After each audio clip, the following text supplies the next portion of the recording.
Hello guys, online tech hub या YouTube चॅनलमध्ये सर्वांचं स्वागत आहे. या चॅनलवरती आपण C programming lecture series start केलेली आहे. तर या लेक्चर सिरीजमधील नेक्स्ट पॉईंट जो फंक्शनचा रिमेनिंग पार्ट राहिलेला आहे तो आपण इथे कवर करणार आहोत. जर फंक्शनचं प्रिव्हियस व्हिडिओ जर तुम्ही बघितला नसेल तर तो फर्स्ट पार्ट बघून घ्या. त्यानंतर हा फंक्शनचा सेकंड पार्ट असेल. तर सेकंड पार्टमध्ये आपण बघणार आहोत की how to pass the parameter to the function. फंक्शनला पॅरामीटर कसे पास करायचे. There are two ways or two methods to pass the data in to the function in a C language that is call by value and call by reference. तर सी लँग्वेजमध्ये पॅरामीटर जेव्हा तुम्ही फंक्शनला पास करता तेव्हा देर आर टू वेज. एकदा तुम्ही कॉल बाय व्हॅल्यूने पास करा किंवा कॉल बाय रेफरन्सने पास करा. तर बघा, ओरिजिनल व्हॅल्यू जी असणार आहे आर्ग्युमेंटची, तर ती व्हॅल्यू मॉडिफाय होते का नाही आहे हे तुम्हाला डायग्राम तुम्हाला समजेलच. बघा, ओरिजिनल व्हॅल्यू जर मॉडिफाय झाली तर ती काय असणार आहे, तर कॉल बाय रेफरन्स असणार आहे त्या टाईपचं. आणि जर ओरिजिनल व्हॅल्यू जर मॉडिफाय नाही झाली तर ती काय असणार आहे, कॉल बाय व्हॅल्यू असणार आहे. तर बघूयात आपण call by value and call by reference. तर लक्षात ठेवा, कॉल बाय व्हॅल्यू आणि कॉल बाय रेफरन्स हे काय, तर हे पॅरामीटर पासिंग टेक्निक्स आहेत जे फंक्शनला आपण पॅरामीटर पास करतो त्याचे. नेक्स्ट आता फर्स्ट बघूया आपण कॉल बाय व्हॅल्यू टेक्निक. तर कॉल बाय व्हॅल्यूमध्ये बघा, in call by value method the value of actual parameters is copy to the formal parameters. तर इथं ॲक्च्युअल पॅरामीटर कोणते आणि फॉर्मल पॅरामीटर कोणते हे माहीत पाहिजे. ॲक्च्युअल पॅरामीटर म्हणजे कोणते की जे फंक्शन कॉलमध्ये असतात, ते ॲक्च्युअल पॅरामीटर असतात. आणि फॉर्मल पॅरामीटर हे कुठं असतात, तर फंक्शन डेफिनेशनमध्ये असतात. कुठं असणार, तर फंक्शन डेफिनेशनमध्ये. कोणते असणार, तर फॉर्मल असणार आहेत. आणि फंक्शन कॉलमध्ये कोणते असणार, ॲक्च्युअल असणार आहेत. ठीक आहे. Then we can say that the value of variable is used in the function call in the call by value method. काय सांगितलं याच्यामध्ये की द व्हेरिएबलची व्हॅल्यू जी असेल ते काय होते, फंक्शन कॉलमध्ये यूज केले जाते जेव्हा कॉल बाय व्हॅल्यू आपण मेथड वापरतो तेव्हा. In call by value method we cannot modify the value of actual parameter by formal parameter. म्हणजेच काय होणार इथं, जरी आपण फॉर्मल पॅरामीटरमध्ये चेंजेस केले तरी त्याचा इफेक्ट ॲक्च्युअल पॅरामीटरवरती होणार नाही आहे. Then call by value different memory is allocated for actual and formal parameters since the value of the actual parameter is copied in to the formal parameter. तर call by व्हॅल्यूमध्ये बघा, actual and formal पॅरामीटरसाठी different memory, वेगळी memory काय होते, allocate झालेली असते. The actual parameter is the argument which is used in the function call and whereas formal parameter is the argument which is used in the function definition. Actual parameter म्हटले कुठं असणार, तर ते function कॉलिंगमध्ये असणार आहेत. Formal parameter कुठं असणार, तर फंक्शन डेफिनेशनमध्ये असणार आहेत. देन एक्झाम्पल बघूयात. तर एक फंक्शन घेतले आपण, वर्ड चेंज इंट नम. याच्यामध्ये printf before adding value inside function नमची व्हॅल्यू इथं प्रिंट केलेली आहे. त्यानंतर काय केले, नमची व्हॅल्यू आपण 100 इन्क्रीज केलेली आहे. आणि after increasing the value of नम इज डिस्प्लेड हिअर. तर इथं बघा, नमची व्हॅल्यू तर आपण डिस्प्ले केलेली आहे. याचं आउटपुट मेनमध्ये बघा, इंट x = 100 व्हॅल्यू घेतली आपण.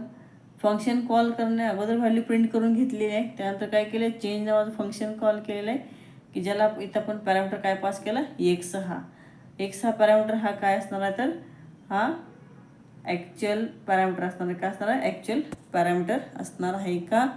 तर इथून आपण त्या व्हेरिएबलची ॲक्च्युअल व्हॅल्यू पास करतो. So it is called actual arguments. Then after function call पण आपण काय केली, एक्स व्हॅल्यू डिस्प्ले केलेली आहे. तर बघू याचं आउटपुट काय येते बघा. Before function call x equal to 100 आहे.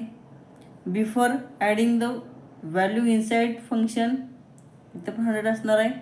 After adding the value inside function बघा, फंक्शनमध्ये आपण काय केली, त्या नमची व्हॅल्यू 100 इन्क्रीज केली ती, तर इथे इन्क्रीज झालेली आहे. किती झाली, 200 झाली.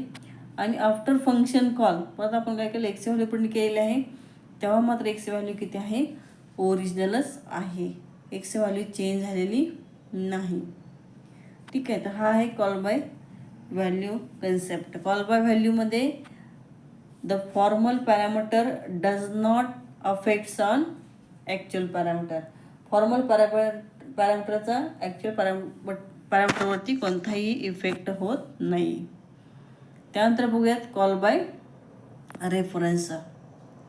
कॉल बाय रेफरन्समध्ये काय होतं बघा. In call by reference the address of variable is passed in to the function call as a actual parameter. बघा, फंक्शन कॉलमध्ये काय केलं तर याच्यामध्ये फंक्शन कॉलमध्ये तर व्हेरिएबलचा ॲड्रेस पास केला जातो ॲज अ पॅरामीटर म्हणून. ठीक आहे.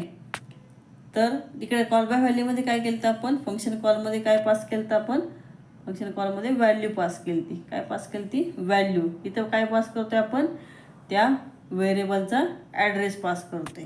हा डिफरन्स दोन्हीमधला.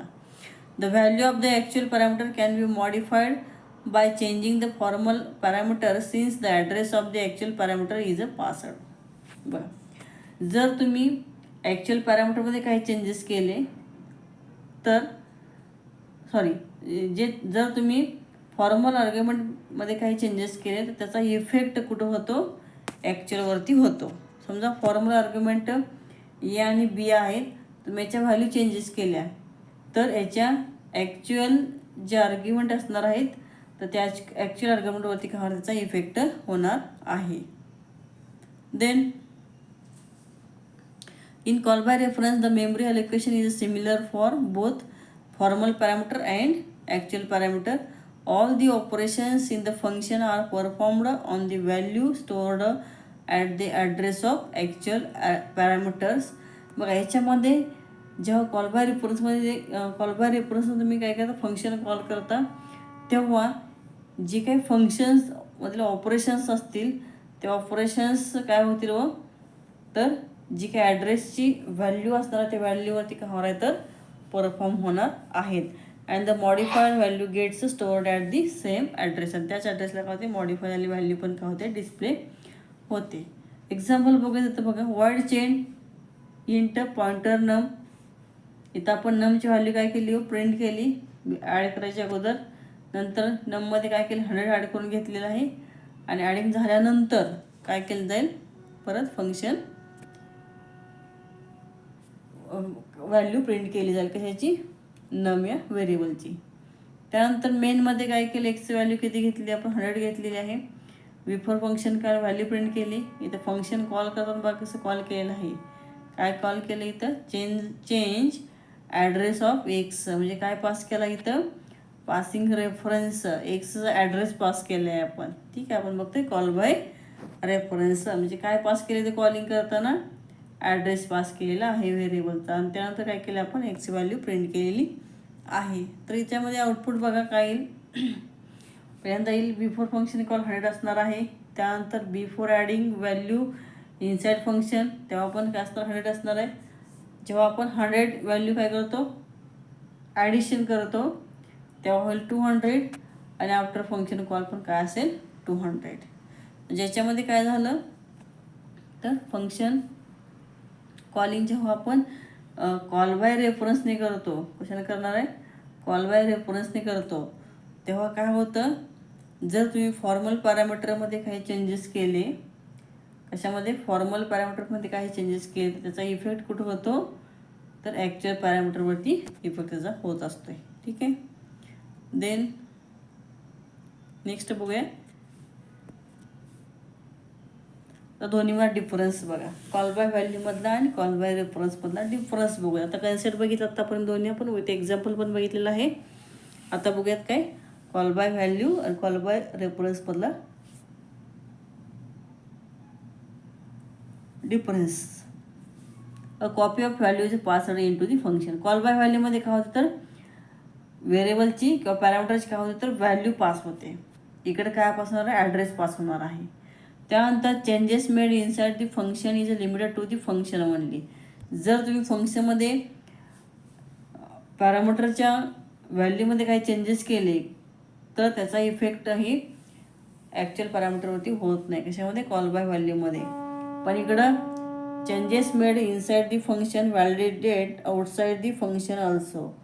जर तुम्ही फंक्शनमध्ये काय चेंजेस केले त्याचा इफेक्ट ओरिजिनल व्हॅल्यूवरती पण होतो.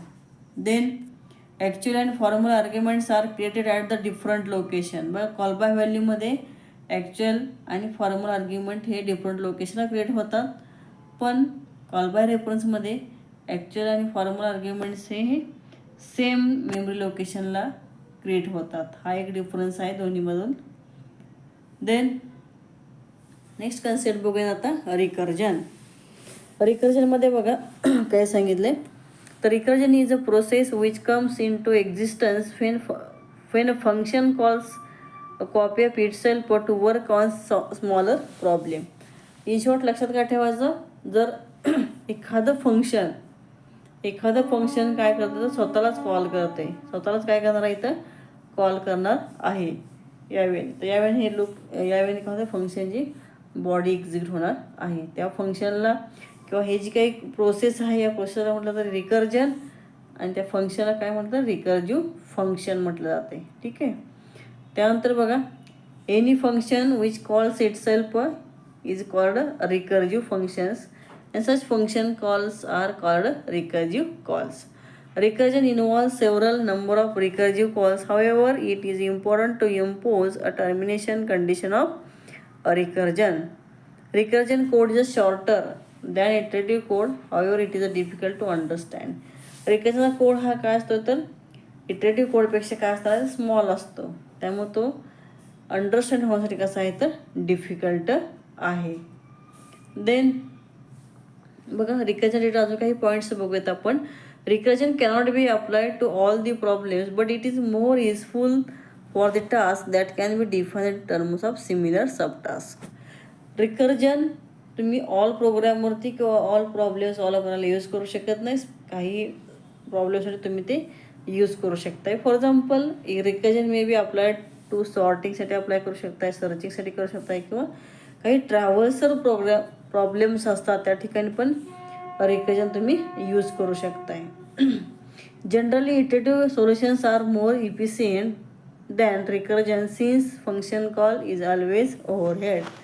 बघा, तर इटरेटिव्ह सोल्युशन्स हे सोल्युशन कशावरती रिकर्जनवरती सोल्युशन आहे. तर हा इफिशियंट आहे. इटरेटिव्ह सोल्युशन हे काय तर इफिशियंट आहे कशापेक्षा रिकर्जनपेक्षा. Any problem that is solved recursively can also be solved iteratively. बघा, जो प्रॉब्लेम तुम्ही रिकर्जिव्हली सोडवता किंवा रिकर्जन यूज करून सोडवता तोच प्रॉब्लेम इटरेटिव्हली सुद्धा तुम्ही सॉल्व करू शकताय. Some problems are best suited to solved by the recursion. For example, बघ असे काही प्रॉब्लेम्स आहेत फिक्स प्रॉब्लेम्स की ती सॉल्व करण्यासाठी तुम्हाला रिकर्जन कन्सेप्ट घेऊ शकता. फॉर एक्झाम्पल, हे टॉवर ऑफ हनोई असेल, फिबोनाची सिरीज असेल, फॅक्टोरियल फाइंडिंग असेल, ते काही एक्झाम्पल्स आहेत. तर एक्झाम्पल्स तुम्ही यूज करून प्रोग्रॅमिंग करू शकताय. त्यानंतर एक्झाम्पल बघूया, आता प्रोग्राम बघूयात आपण याचा.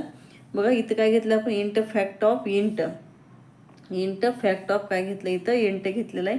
हे आहे तुमचं काय तर फंक्शन डिक्लेरेशन आहे. त्यानंतर enter the number whose factorial we want to calculate. एखादा नंबर काय करतो आपण इथं एंटर करून घेतोय एनमध्ये.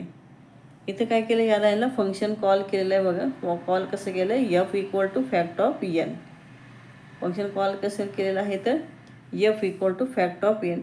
जेव्हा या लाईनला कंट्रोल येईल तेव्हा कंट्रोल काय होईल, या लाईनने काय होईल तो ट्रान्सफर होईल ज्या ठिकाणी फंक्शनची डेफिनेशन आहे त्या ठिकाणी. तर बघू फंक्शन डेफिनेशन काय बघा, इंट फॅक्ट इंटिजर एन एक सिंगल पॅरामीटर घेतो आहे. जर एन 0 असेल किंवा 1 असेल तर रिटर्न 1च करा, अदरवाईज रिटर्न काय करा N into fact N minus 1. म्हणजे इथं काय झालं बघा, फॅक्ट नावाचं काही फंक्शन आहे आणि ह्या फंक्शननं काय केलं इथं की स्वतःलाच कॉल केलेलं आहे. काय केलं? स्वतःलाच कॉल केलेलं आहे. तर हीच फंक्शनची बॉडी काय होणार आहे? परत रिपीटेडली काय होणार आहे? एक्झिक्यूट होणार आहे. ठीक आहे. देन नेक्स्ट आउटपुट काय लिहायचं बघा.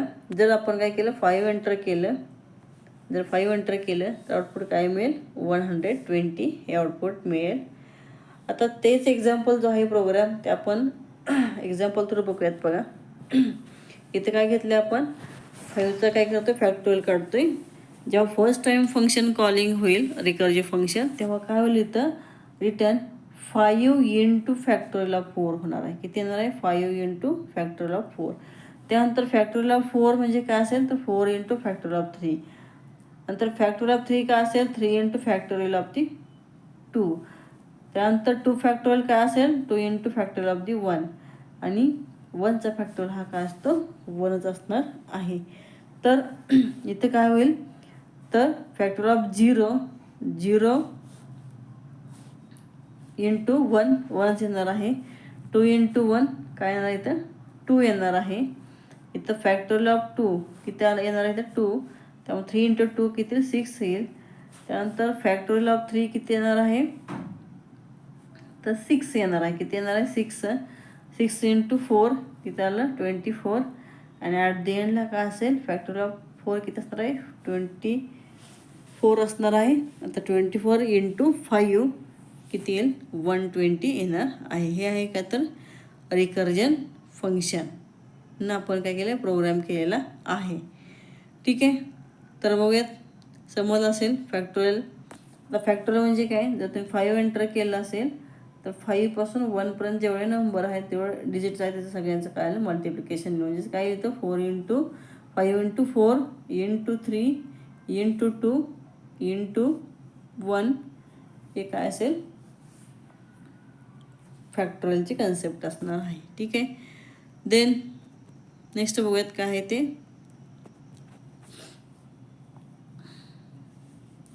ठीक आहे. तर आत्ता बघा, आज आपण काय काय बघितलं की how to pass parameter to the function ही एक कन्सेप्ट बघितलेली आहे.